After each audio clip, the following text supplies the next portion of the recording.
ഇത്തവണത്തെ മഹാകുംഭമേള അതിഗംഭീരമായിട്ടാണ് യോഗി ആദിത്യനാഥ് സംഘടിപ്പിച്ചിരിക്കുന്നത്. എന്നാൽ അതിൽ പോലും ചില തീവ്രവാദ സംഘടനകൾ നുഴഞ്ഞുകയറി വലിയ രീതിയിലുള്ള പ്രശ്നമുണ്ടാക്കുന്നു എന്ന റിപ്പോർട്ടുകളാണ് ഇപ്പോൾ പുറത്തു വന്നുകൊണ്ടിരുന്നത്. മഹാകുംഭമേളയിൽ ജനുവരി 19 നമ്മളെല്ലാം ഞെട്ടിച്ചുകൊണ്ട് ഒരു റിപ്പോർട്ട് പുറത്തു വന്നിരുന്നു. പ്രയാഗ്രാജിലെ മഹാകുംഭമേള നടക്കുന്ന സ്ഥലത്ത് വൻ തീപിടുത്തമുണ്ടായി എന്നുള്ള റിപ്പോർട്ടുകളാണ് ആ സമയം പുറത്തു വന്നിരുന്നത്. 1 കോടി രൂപയുടെ നാശനഷ്ടമാണ് അവിടെ ഉണ്ടായിട്ടുണ്ടായിരുന്നത്. ഇപ്പോൾ അതായത് ഈ നിമിഷം ഈ തീപിടുത്തത്തിന്റെ ഉത്തരവാദിത്വം അല്ലെങ്കിൽ ഈ സ്ഫോടനത്തിന്റെ ഉത്തരവാദിത്തം, ഒരു സിലിണ്ടർ അടക്കം അവിടെ പൊട്ടിത്തെറിച്ചിരുന്നു. ഈ സ്ഫോടനത്തിന്റെ ഉത്തരവാദിത്തം തീവ്രവാദ സംഘടനയായിട്ടുള്ള ഖലിസ്ഥാൻ സിന്ദാബാദ് ഫോഴ്സ് KESF ഏറ്റെടുത്തു എന്ന സുപ്രധാനമായിട്ടുള്ള വാർത്തകളാണ് പുറത്തു വരുന്നത്. ഇതോടുകൂടി മുഖ്യമന്ത്രി യോഗി ആദിത്യനാഥിന്റെ സംഘവും വലിയ രീതിയിലുള്ള അന്വേഷണം ഇതിന്മേൽ ആരംഭിച്ചിട്ടുണ്ട് എന്നും നമുക്ക് മനസ്സിലാക്കാനായി സാധിക്കുന്നു. പീലിഭിത്ത് ഏറ്റുമുട്ടലിനുള്ള പ്രതികാരമായിട്ടാണ് ഞങ്ങൾ കുംഭമേളയിൽ സ്ഫോടനം നടത്തിയത് എന്നാണ് ഈ KESF അതായത് ഖലിസ്ഥാൻ സിന്ദാബാദ് ഫോഴ്സ് ഇപ്പോൾ പറയുന്നത്.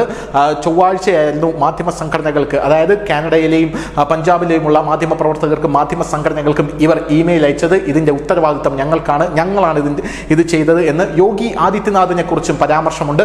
ഞങ്ങളുടെ പോരാളികളുടെ ചോരയ്ക്ക് ഞങ്ങൾ മറുപടി പറയിക്കും യോഗി ആദിത്യനാഥിനെ കൊണ്ട് എന്നാണ് ഇതിൽ പരാമർശമുള്ളത്. 2025 ജനുവരി 19 വൈകുന്നേരം 4 മണിയോടെ സെക്ടർ 19 തീപിടുത്തം ഉണ്ടായത്. 1 കോടി രൂപ നാശനഷ്ടമുണ്ടായി.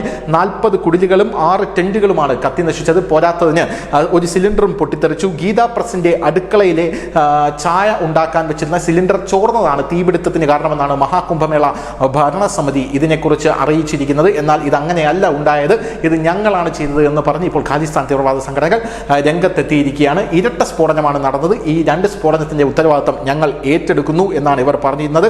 ആരെയും വേദനിപ്പിക്കാനല്ല എന്നാണ് ഇവർ മെയിലിൽ പറഞ്ഞിരിക്കുന്നത്.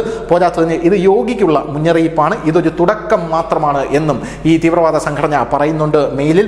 പീലിഭിത്ത് എന്ന് പറയുന്ന സ്ഥലത്ത് 3 ഖലിസ്ഥാൻ ഭീകരരെ യോഗി ആദിത്യനാഥിന്റെ പോലീസ് വെടിവെച്ച് കൊല്ലുന്ന ഒരു സാഹചര്യം കുറച്ച് നാളുകൾക്ക് മുമ്പേ ഉണ്ടായിരുന്നു. ആ ഒരു സാഹചര്യത്തിൽ മനം നൊന്ത് ഞങ്ങളുടെ ആ 3 പേർക്കും വേണ്ടിയുള്ള ചോരയ്ക്ക് വേണ്ടി ഞങ്ങൾ മറുപടി പറയിക്കുമെന്ന് പറഞ്ഞുകൊണ്ടാണ് ഇവർ ഈ പ്രശ്നം ഉണ്ടാക്കിയിരിക്കുന്നത്, കുംഭമേള അലങ്കോലപ്പെടുത്താൻ വന്നിരിക്കുന്നത് എന്നാണ് മനസ്സിലാക്കാൻ സാധിക്കുന്നത്.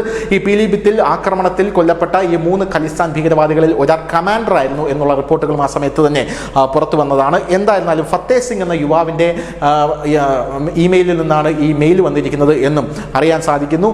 വളരെ വലിയ രീതിയിലുള്ള അന്വേഷണം ഉത്തർപ്രദേശിൽ യോഗി ആദിത്യനാഥിനെതിരെ തുറന്നു വിട്ടിട്ടുണ്ട്. 1000 പേർക്കാണ് ഇതിൽ നോട്ടീസ് കൊടുത്തിരിക്കുന്നത് യോഗി ആദിത്യനാഥ്.